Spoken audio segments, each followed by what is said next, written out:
¿Recuerdas cuál fue la primera clase que te dieron el día que tú entraste a la escuela de mecánica automotriz? Pues yo sí me acuerdo, a pesar de que de estos ya han transcurrido 35 años. Nos pusieron a copiar una lista que estaba en el pizarrón, a pasarla en nuestros cuadernos, acerca de datos y especificaciones para afinación de motores.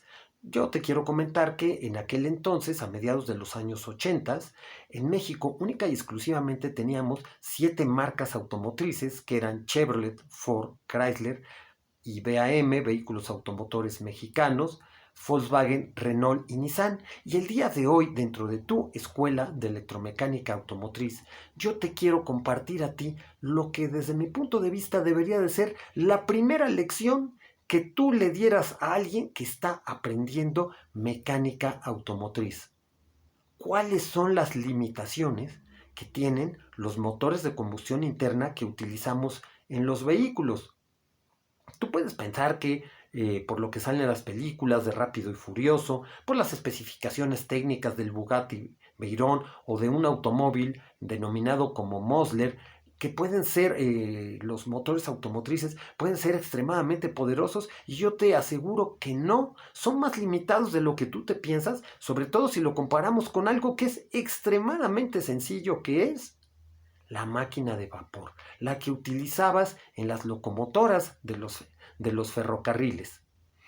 Cuando tú empiezas a estudiar mecánica, bueno, pues lo primero que te suelen enseñar es hacer un antecedente histórico de cómo inicia la industria automotriz, la situación de Henry Ford, todo esto. Antes que nada, si me permites hacerte un paréntesis, yo te quiero decir algo que es muy básico que debes de saber.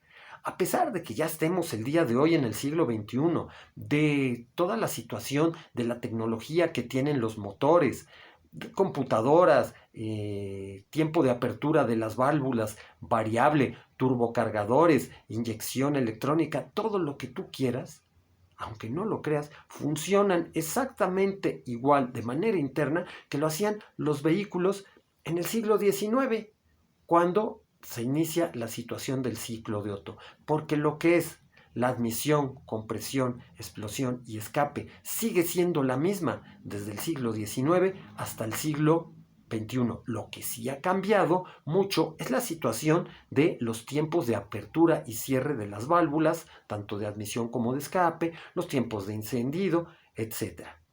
Ahora bien, si me permites también, quiero hacer un antecedente histórico mucho más atrás de lo que te suelen hacer en la escuela. Vámonos a irnos a muchísimos siglos atrás. Realmente, ¿cuántas fuerzas eran las que podía utilizar el ser humano de la naturaleza? Obviamente no vamos a considerar la energía solar porque no había la forma de darle un aprovechamiento que no fuera única y exclusivamente iluminación. Pues nada más le quedaba la situación de la fuerza hidráulica, el movimiento que tienen los ríos, y la fuerza del aire. Más o menos como para el siglo XVIII ya se tiene la primera fuerza que podía más o menos controlar el ser humano, hasta eso, dentro de ciertos límites de voluntad, y fue la situación de la máquina de vapor. Algo tan sencillo como que tú hirvieras el agua, pudieras almacenar el vapor a presión dentro de un recipiente, dentro de una caldera, y utilizarlo.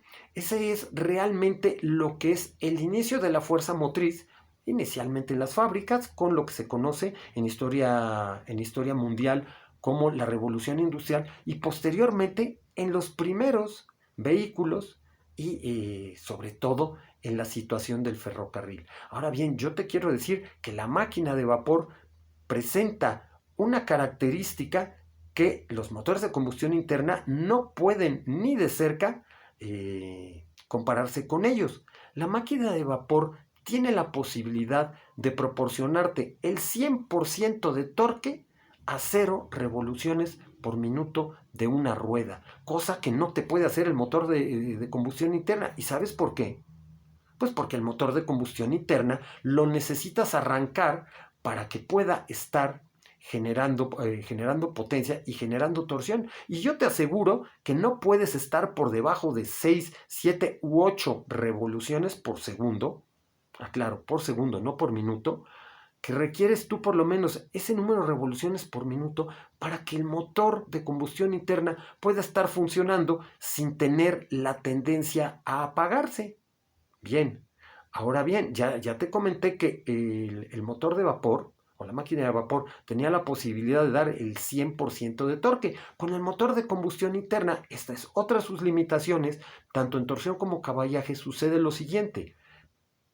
Empieza a tener una curva, si lo sacaras como una gráfica, empieza a subir en una curva, llega a un punto máximo y de repente inicia hacia abajo. Es decir, tú en todo el rango de revoluciones no tienes ni la misma torsión ni la misma potencia. Esa es otra de las limitaciones muy grandes que tienes en el motor de combustión interna. Pero realmente donde te demuestro yo que la máquina de vapor era la reina en la producción de energía y de potencia es en lo siguiente.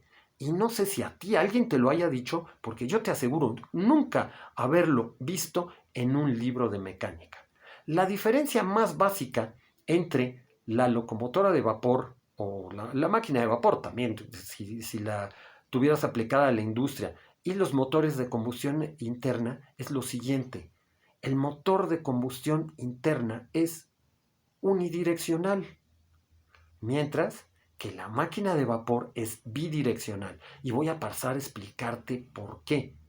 Los pistones generalmente, cuando sucede la explosión o la inflamación de la mezcla de aire con diésel, lo que hacen es que la fuerza la proporcionan hacia abajo. Es decir, siempre será la resultante de la explosión será en sentido hacia el cigüeñal. Bien, es a lo que me refiero con que esto sea una situación unidireccional, porque para que este pistón suba, hay dos maneras de hacerlo. La primera de ellas, que otro pistón sea el que está explotando y alcanza a subir a este, o que en determinado momento tú tengas la situación de contrapesos que te puedan ayudar a que el pistón pueda subir. Pero aquí viene la situación fundamental de la máquina de vapor. Piensa tú en la situación de un cilindro dentro del cual está un pistón.